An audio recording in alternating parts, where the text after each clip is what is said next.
2023 онд Монгол улс Британийн Худалдааны нэгдсэн хаан тулсын хооронд дипломат харилцаа тогтоосны 60 жилийн тохиож буй холбогдуулан элчин сайдын яам Британи хамгаалчдын холбоо студиогийн хамтран хийж буй 7 хоног төтмийн оюунлаг оршихуй подкастыг та сонсож байна. Подкастын зорилго нь Британи улсад ажиллаж амьдарч буй үеийн монголчуудын төлөөлөл, Монголтой холбоотой төлөвлөрийн үйл ажиллагаа явуулдаг Британийн иргэдийн төлөөлөлтэй ярилцаж тэдний мэддэг төрслөхөөс үзэгч сонсогчтойгоо хуваалцахад иршнэ.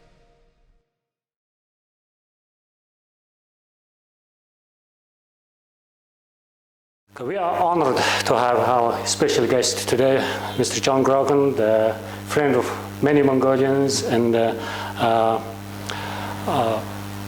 well-connected person between Mongolia and Britain. And I hope our audience will know why after our talk. So thank you for accepting our invitation. As I mentioned, you are the friend of Mongolians in the UK and also lots of Mongolian generations of politicians and businessmen know you. And so how did you get involved with Mongolia in the first place?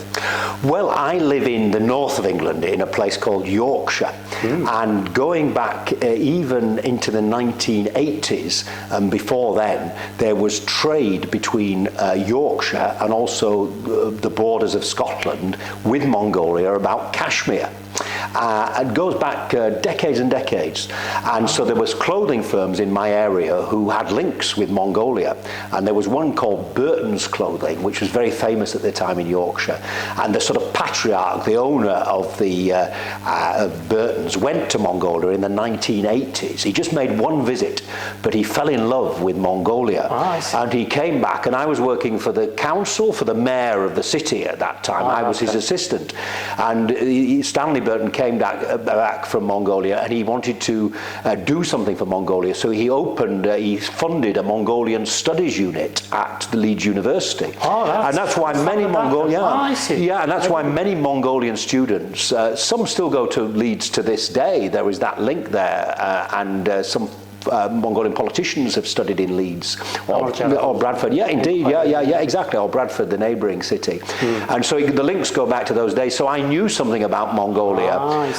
And then when I came into Parliament, you can imagine, lots of young, ambitious MPs want to be chair of the United States group or the China group, but possibly fewer, the Mongolia group. But on the other hand, you can do more good, I think, being chair of a group like the Mongolia group in terms of contributing to the relations between the two countries. And so when the opportunity came up, I was chair of the Mongolia group, and I first went, I think in 1998, there was a chance to go on a delegation a long time ago. Over 25 years. Yeah. First time you visited the Mongolia. First time I visited, yeah, exactly. And so I think that was the first official visit from the British Parliament under democracy to the Mongolian Parliament. Was the John Durham? Yes, you've got very good memory. So John Durham, who also comes from Yorkshire, by the way, so another link there. I had a talk with him under the... So he hosted us in the British Embassy there, and I can remember, we're having dinner with him, and I've kept in touch with him and his wife ever since, and hopefully they will be part of the celebrations when we get to them of 60 years. So so he was... I didn't know, because in my memory, the first time I kind of know your connection with Mongolia is 2008. You organized the remarking the 45th anniversary of the diplomatic relations between two countries in the parliamentary house. We did, and I kind of remember. John. No, the decade before that, I was beginning my involvement, and but yes, you remember well that 45th anniversary celebration, and we did it in the heart of the British Parliament, and we took over various rooms, and it wasn't just a drinks reception. If you remember, we had a fashion show. Yeah. It's the only time in my life I've ever. I was the wrestler. Yeah. You were the wrestler. Yeah. If I remember, you were not meant to be the wrestler, but the wrestler didn't turn up, so you quickly got changed. Yes. So we had wrestling, we had a fashion show,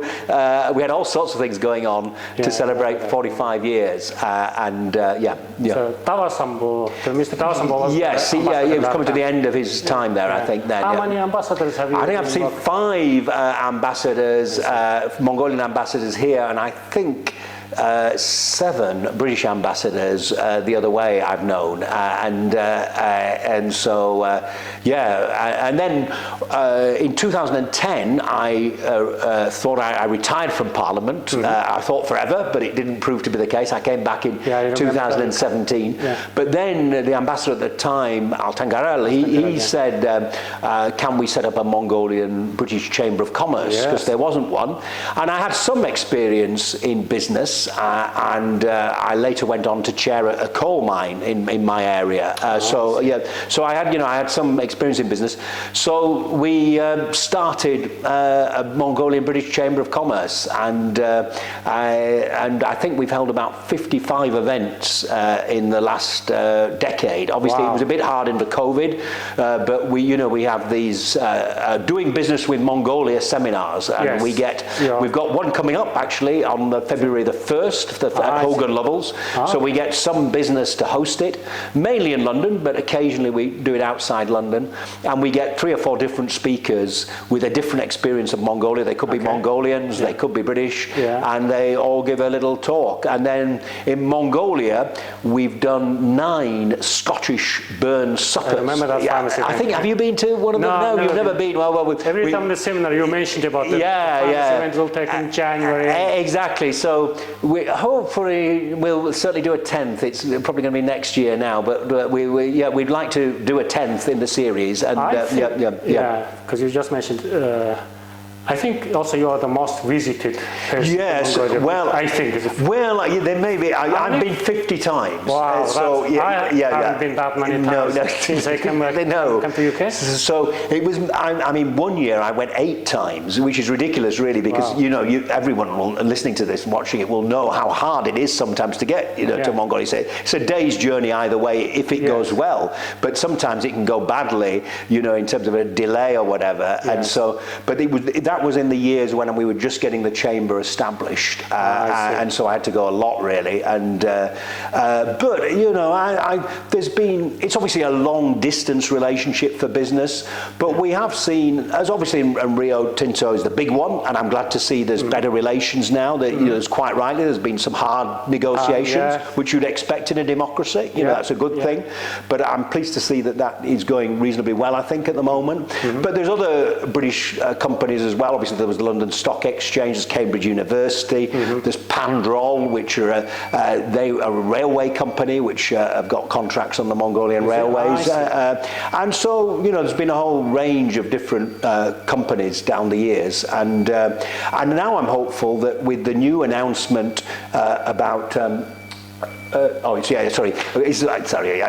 outside, isn't it? Outside, So I'm hopeful with the new announcement about the visas, that for the first time in a long while, you'll be able to go from the United Kingdom, if you're a United Kingdom citizen, to Mongolia without a visa for 30 days. Now, it is. Now, we've been arguing this for a long time in the chamber, and I know there is resentment in Mongolia, and I understand it, and I make strong arguments to the British government. If I get back in Parliament again, I will be making those arguments, that it's ridiculous that Mongolian visas have to go to China and there's the delay and so on. So I know there is resentment.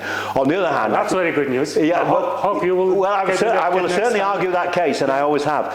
But I've equally, for the last 10 years, been arguing the case. Whenever I meet a Mongolian politician, I say, look, tourism can be, particularly after COVID, can be a way of getting the rural areas going again and getting a bit more money and foreign money exchange into Mongolia.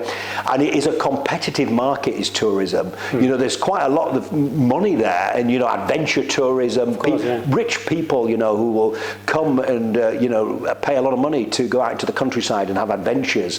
But there is other countries, neighbouring countries, Kyrgyzstan, Kazakhstan, and so on, similar. And if they have a visa-free policy, it's easier for the travel agencies to send them there.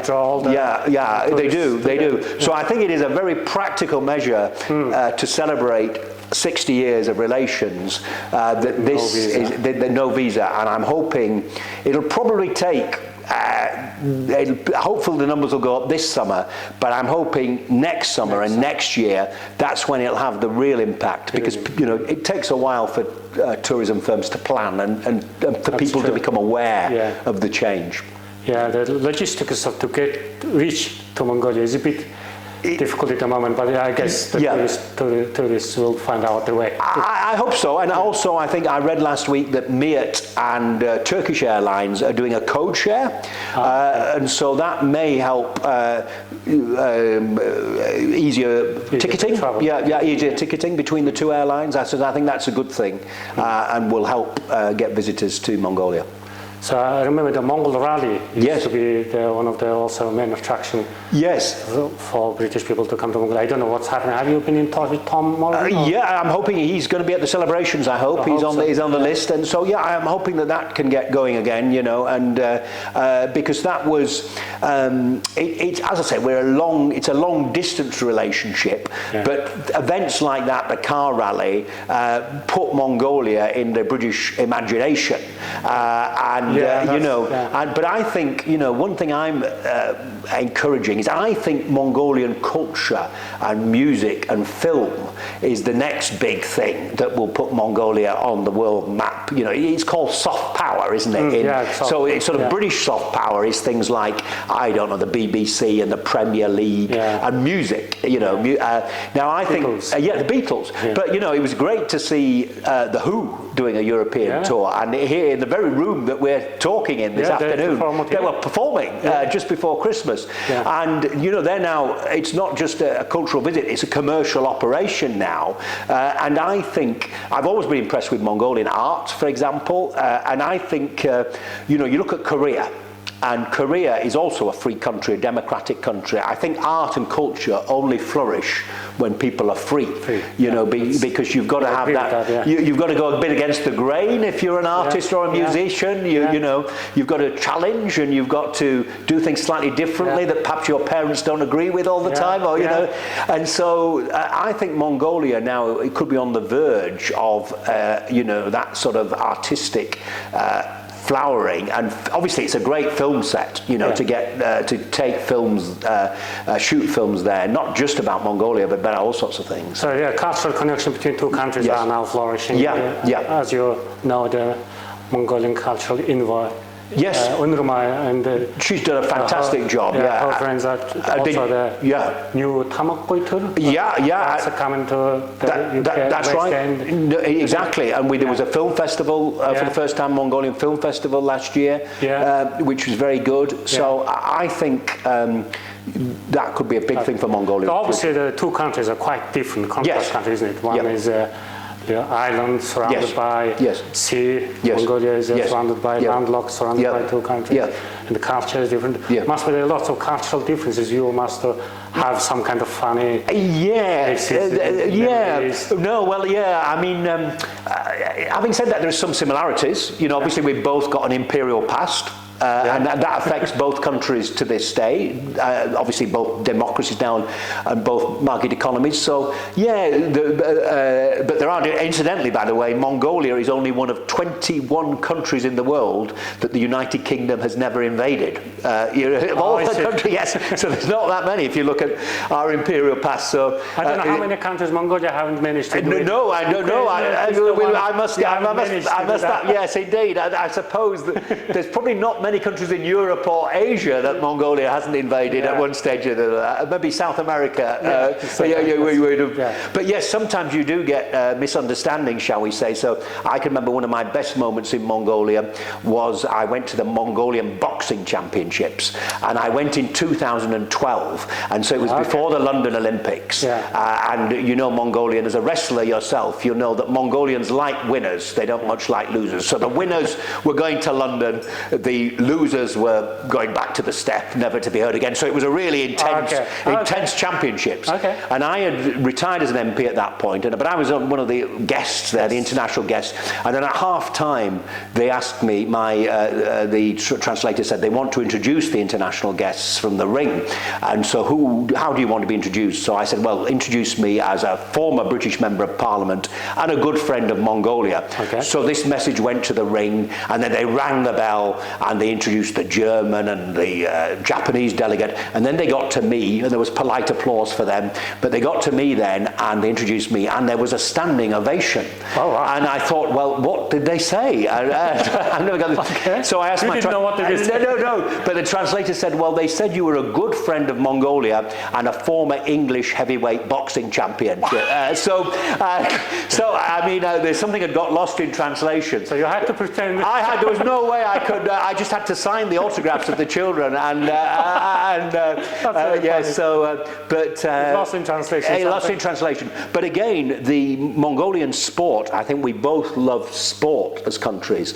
Both love the Olympics. I can remember the ambassador Davasambu. I think when the first Olympic gold medal was won in 2008. I think in the Beijing Olympics. Yeah. He rang me up and said, "You must stay up tonight at 3 o'clock in the morning because Mongolia are going to win."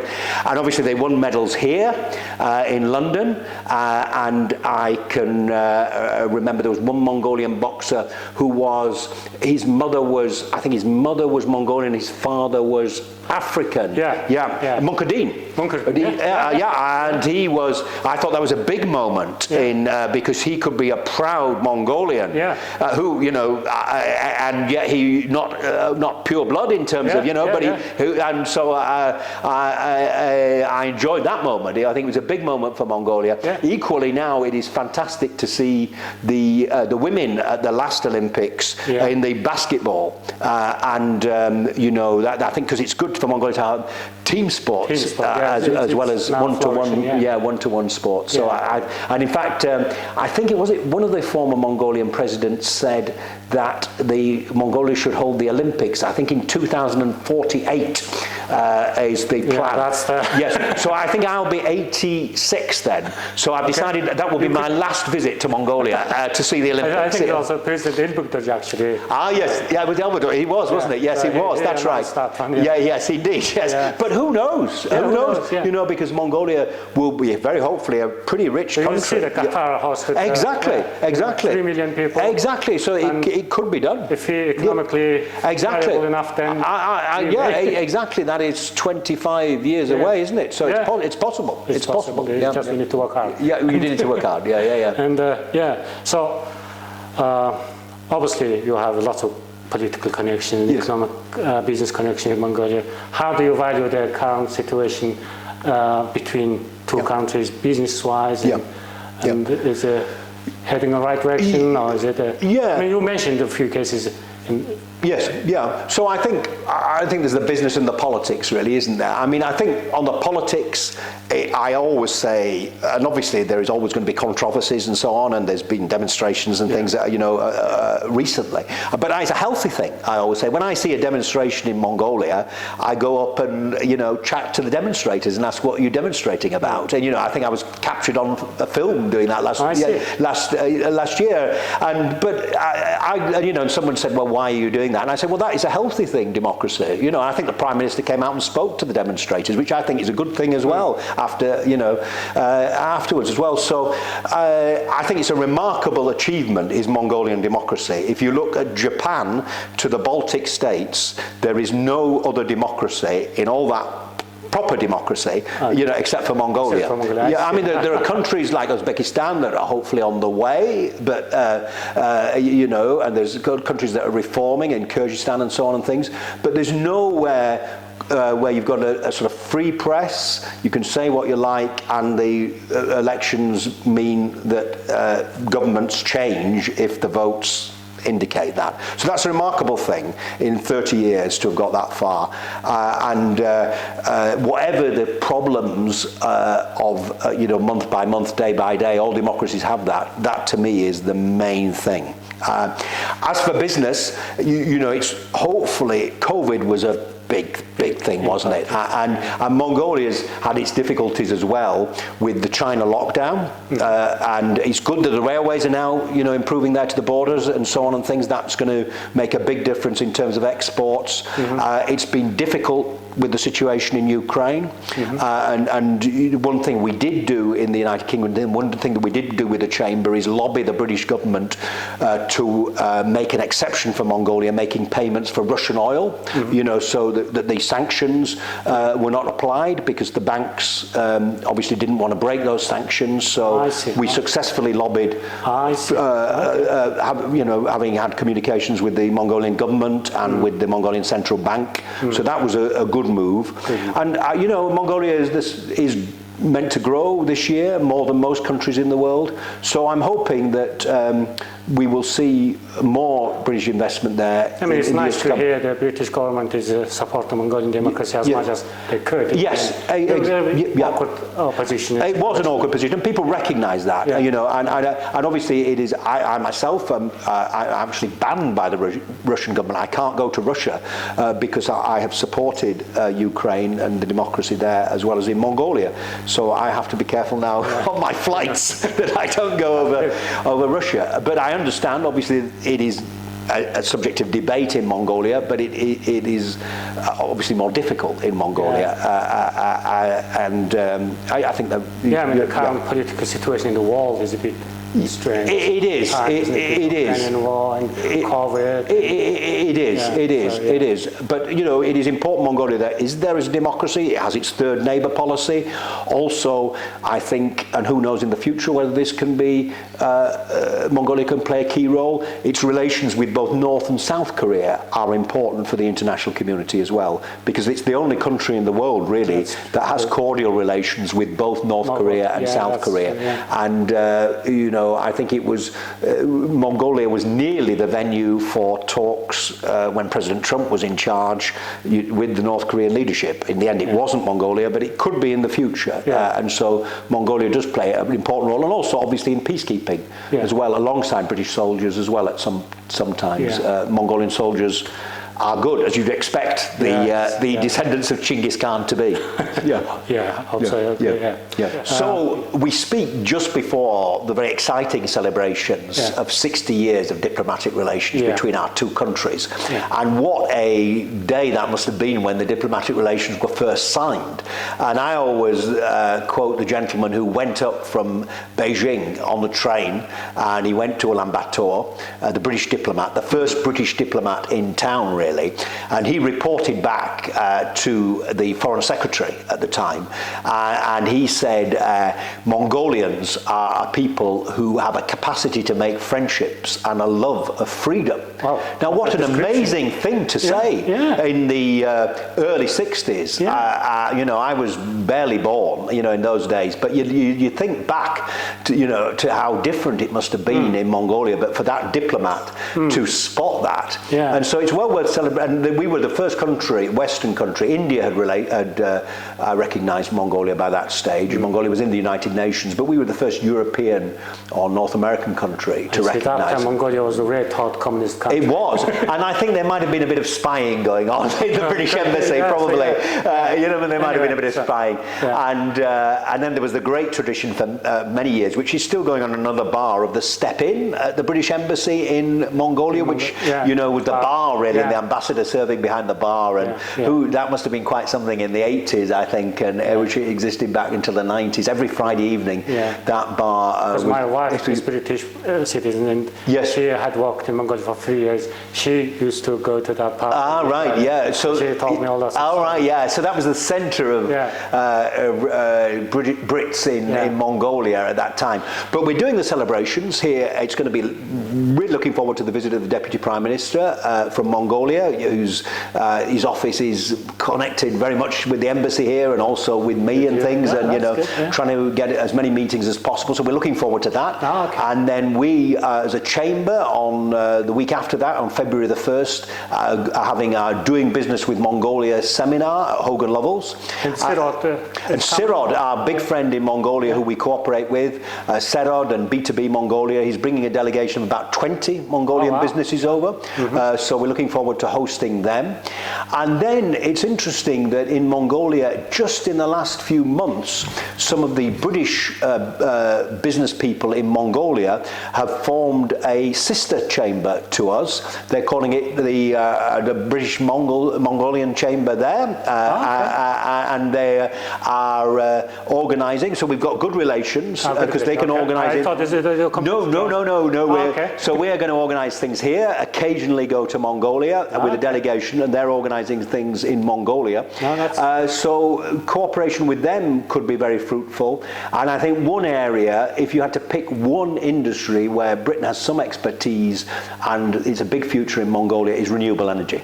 You know, we're obviously seeing wind energy in Mongolia now, expansion of solar, and you could see in a generation anyway, well, not even a generation, in the next 10 years, there's always been big ambitions for Mongolia to be supplying not just renewable energy to Mongolia for climate change reasons and all sorts of things, but an Asian grid, supplying climate change, supplying renewable energy beyond to Japan and to China. And because coal's not going to last forever, is it? It's not going to last forever that those big rail trucks are going to be going to China. But hopefully Mongolia in the next generation can export clean energy to China and Japan. And perhaps there might be one or two contracts for British expertise in those in the development of that industry. So that would be the one that I would pick out for the future. Okay. I mean, we really appreciate your hard work and support to develop the bilateral relationship between two countries, and the quarterly seminar. And it's very important to bring people together and connecting them. Yes. That's basically putting the seed in the soil. Yes. Then up to them to how to look after and flourish from there. So it's very grateful you are fertilizing that soil all the time. And you never know what happens, don't you? When you organise an event, you never know who talks to each other. And there's some kind of flourish. Stories. Absolutely. And then there's students who go back and someone they've met, they do a business deal with, and say, they go into politics and so on and things, and they ring me up 15 years later, and I'm able to put them in touch with someone. So I think, but you've got to be persistent. I think that's my Pandrol are my favourite, and they're the rail company. I agree with that. And they just the rail tracks and the sleepers. They have the equipment that joins the rail with the sleepers, and they really work in cold temperatures, which is obviously Mongolia. And they, for 5 years they competed with the Germans to win the contracts in Germany. And if there's one, and it wasn't just me, it was their hard work and so on, but if there was one thing I was most proud of, it would be them winning that contract, because they didn't take no for answer, and I helped them as much as I could, and they're now supplying and working with Mongolian companies. Okay, so I think also the Mongolian government or Mongolian companies are step into that, building the railways, connecting the cities, towns, and especially go to China to export. Absolutely. And we started talking about Kashmir, didn't we? That was my first, and perhaps to end really with Kashmir as well, that there is the Sustainable Kashmir campaign, which is based here. Sustainable Fibre Alliance. Fibre Alliance. Exactly. Sustainable Fibre Alliance. Una runs it, and we've had various meetings with them and so on and things. But for Mongolia, I think that's so important that the Kashmir, that the herders and the companies get a fair deal for that, and they get not just a small price, but they get a fair deal, and also that the Kashmir companies start to export, as some of them are now, and controlling their exports to the UK market, because I think fashion is, again, it's part of Mongolia's cultural brand, isn't it? That it's not just the raw Kashmir, it's the Mongolians who design the clothes. I know several companies here. There are. They are. There are several companies now and I think their time is coming. But I wouldn't pretend that you're a pretty fashionable guy. I wouldn't pretend I'm a great expert on fashion, but I'm just trying to be. But it is a big thing for Mongolia, not just to export the Kashmir, but export export fashion. Yeah, that's true. Thank you very much, John. Thank you. Accepting our invitation, coming into it. Thank you. And hope everyone enjoyed our very engaging talk. And Thank you. Yeah. Let's meet again just before 70th anniversary. Absolutely. Well, I'll be there if you'll be there. Yeah. Thank you. Thank you. Bye-bye. Cheers.